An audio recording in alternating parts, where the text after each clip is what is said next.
I dag vil vi fortælle jer om astronomi. Vi starter ud med årstiderne. Der findes 4 forskellige årstider om året. Sommer, efterår, vinter og forår. Grunden til, at vi har årstider, er på grund af jordens hældning. Jorden bevæger sig rundt om solen, og på samme tid med, at den gør det, roterer den også rundt om sig selv i en akse, der hælder på ca. 23,5 grader.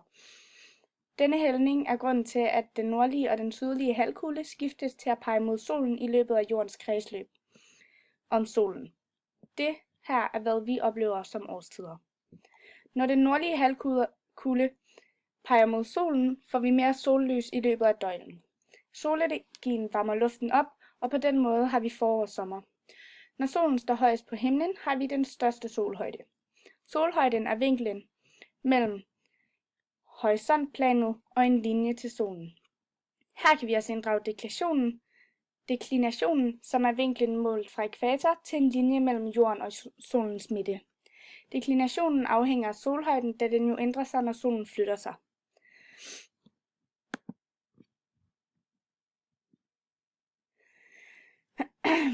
Når den sydlige halvkugle peger mod solen, har vi efterår og vinter. Mens vi har efterår og vinter, ligger den nordlige halvkugle i skygge. Her er solhøjden lavere for os. Men når den gør det hos os, vender den mod solen i lande som Australien og Sydamerika. Derfor er det altså forår og sommer i Australien, når det er efterår og vinter hos os. Breddegraden er vinklen målt fra ækvator til et punkt over ækvator. Danmark har en breddegrad på 56 grader på den nordlige halvkugle, og Australien har en breddegrad på ca. 30 grader på den sydlige halvkugle. Jo tættere solen er på det enkelte lands breddegrad, desto varmere er det. Det betyder altså, at når solen er tættest på det enkelte lands breddegrad, så er det sommer. Grunden til, at Canada har et anderledes klima end Danmark, er fordi, at det generelt er koldere i Canada, end det er i Danmark. Grunden til dette er, at Canada har en længdegrad på 160 grader. Det kan vi se herude. Og Danmark har en længdegrad på ca. 9 grader. Og det kan vi se her. Den ligger meget tæt på ækvator. Altså har Canada en meget større længdegrad end Danmark har. Jo større forskel i længdegrad fra 0, desto længere væk ligger landet fra solen. Selvom den halvkugle landet ligger tættest på solen, vil den altså stadig ligge længere væk fra solen end det andet land med en mindre længdegrad.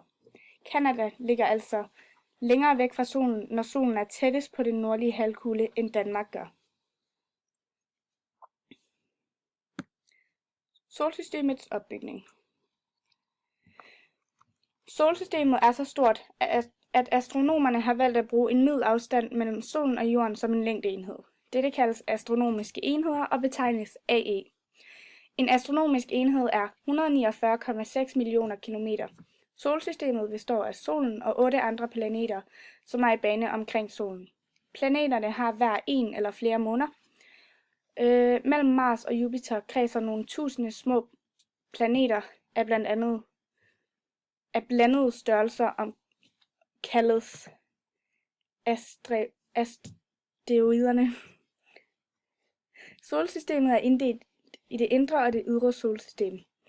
Det indre solsystem består af stenplaneterne Merkur, Venus, Jorden og Mars. Dette er nogle forholdsvis små planeter.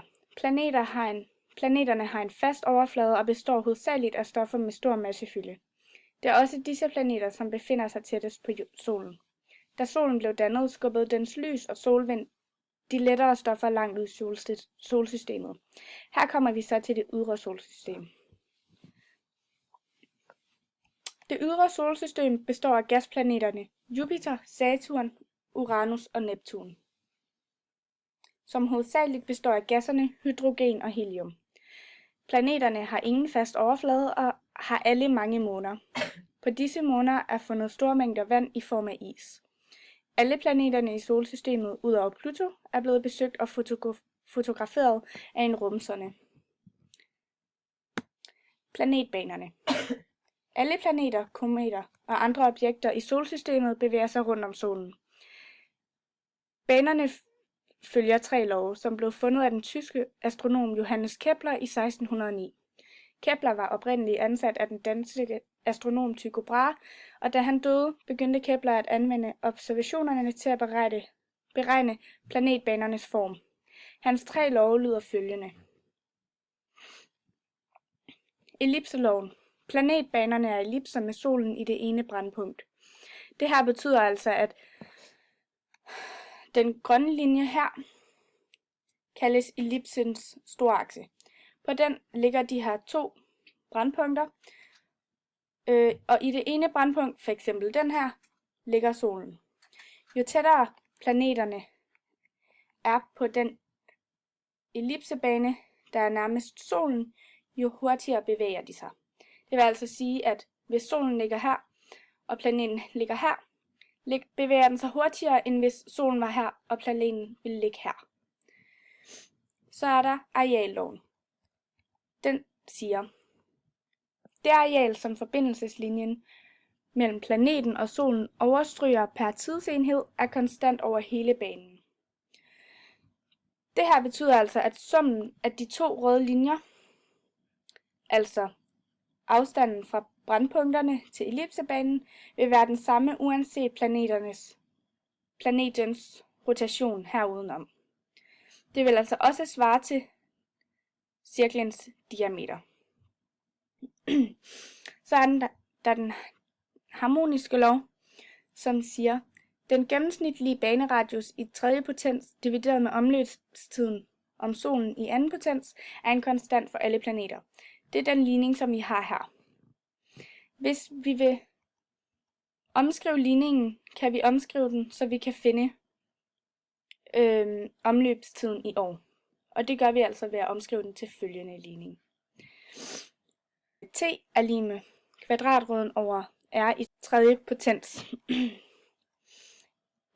Hvis vi skal tage et andet eksempel, kan vi tage Jupiter. Så vil vi altså sige 5,203 i 3. potens divideret med 11,862 i 2. potens.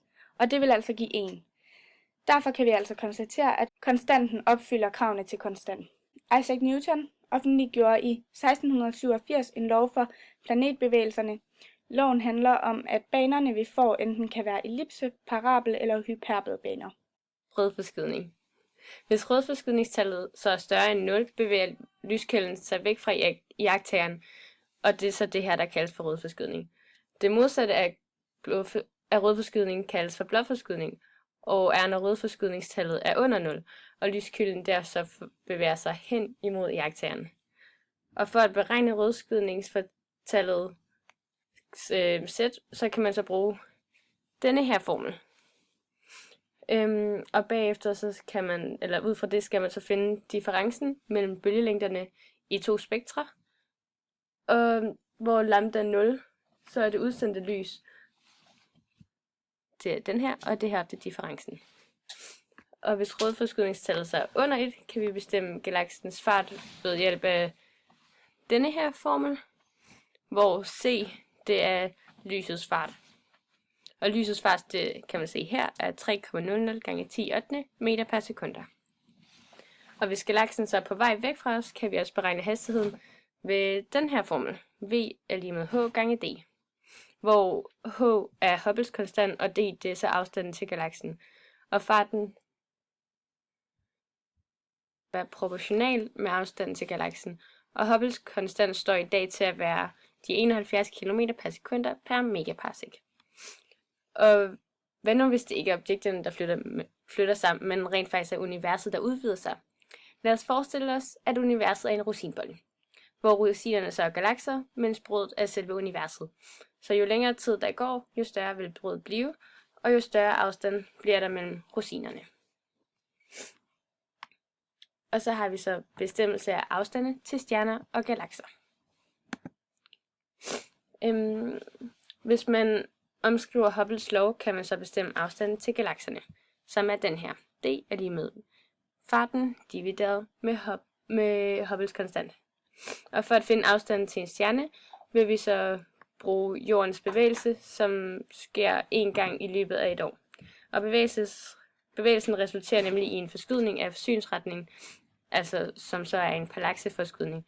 Og formlen, vi bruger til det, er denne her, hvor d er afstanden, og 1 det er 206.265 AE, altså astronomisk enhed, og denne her betegnelse er palaksen målt i busekunder. Og så har vi et eksempel på dette. Så vi har en galakse med udsendt lys på 656,3 nanometer og en rødforskudt bølgelængde på 721,9 nanometer. Hvor vi så først starter med at finde differencen, hvor vi siger lambda minus lambda 0. Så det kommer til at hedde 721,9 nanometer minus 656,3 nanometer, som så giver 65,6 nanometer. Og her har vi så fundet vores difference. Og efter vi har fundet den, så kan vi beregne galaksens fart, hvor vi siger 65,6 nanometer divideret med 656,3 nanometer gange lysets fart, som giver det her. Og det omregner vi så til kilometer per sekund, så det bliver til 29.986,29 km per sekund. Og nu kan vi så gøre det endelige, så vi kan beregne afstanden til galaksen ved hjælp af Hubbles lov. Så vi kommer til at se sådan her ud, og afstanden kommer til at give 422,34 megaparsec. Og til slut har vi om Big Bang-teorien. Big Bang er en af de mange teorier om universets udvikling. Der er nogle forskellige observationer, som underbygger denne her Big Bang-teori. Disse er nattehimlen er mørk, og universets udvidelse, grundstoffordelingen, baggrundsstrålingen og mikrostrukturen i baggrundsstrålingen. Selve Big Bang-teorien går på følgende antagelser, som også kaldes for det kosmologiske princip. Det er, universet er isotropt, og universet er homogent.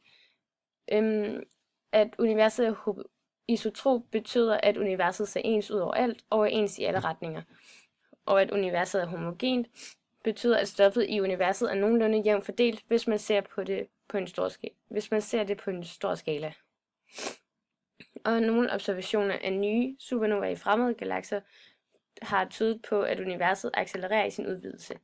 Vi ved så ikke, hvilken energi, som er årsag til alt det, men det er så det, der kaldes for den mørke energi. Og andre observationer tyder også på, at der er langt mere masse i universet, end vi rent faktisk kan se, men vi ved heller ikke helt præcis, hvad massen består af. Og det er så det, der kaldes for det mørke stof. Og alt det her, det betyder jo så,